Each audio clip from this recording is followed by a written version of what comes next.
West MP Brian Massey introduced a private member's bill in February that, according to him, would protect the choices of Canadian car owners when repairing automotive vehicles. The bill seeks to amend the Competition Act in such a way as to allow vehicle owners the freedom to choose where their vehicles would be repaired for a fair cost. The bill would also ensure vehicles are repaired with the proper tools and parts that manufacturers provide to authorized dealers. The right to repair movement is growing worldwide and is focused on pressuring manufacturers to allow consumers to repair their own devices. Well, with us right now to unpack the right to repair movement is Linus Sebastian, Linus Media Group. Mr. Sebastian, welcome to Forum Daily. Thanks so much for having me on. So let's start with a brief overview of this right to repair movement. What is it all about?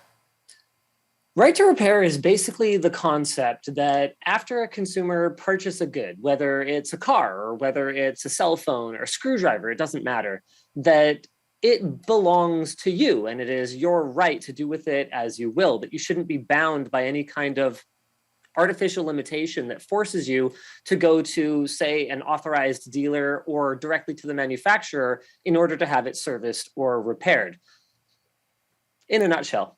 All right. Well, besides the auto industry, are there any other sectors impacted by the right to repair movement?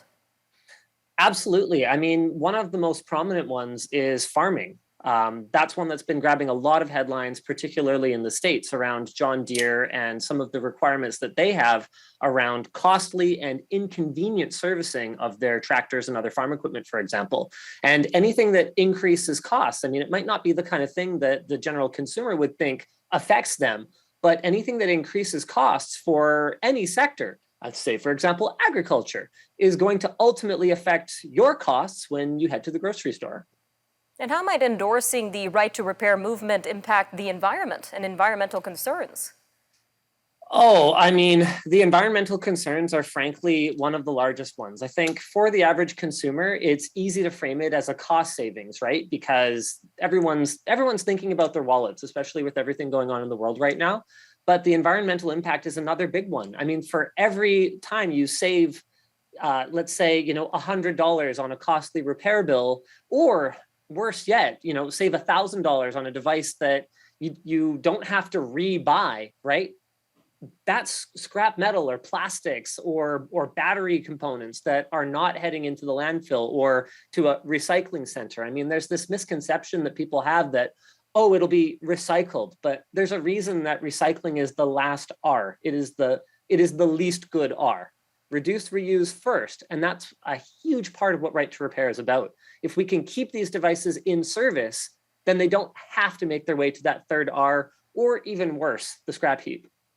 An interesting point to consider. Now, what do we know so far about the response from manufacturers when it comes to this movement?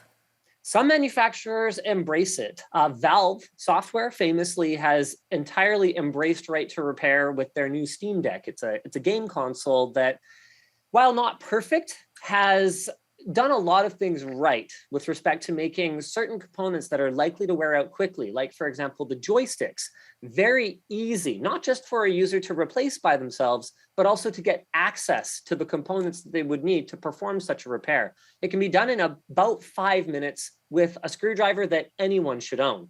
Other manufacturers like Apple and Tesla, for example, have actually actively fought against right to repair, whether through software locks in their devices or by designing tools. And coming back around to the automotive industry, which is kind of where we started here, designing tools that are specialized so that only shops that are allowed to repair this device can get access to them or get the training materials that they need to know how to use them.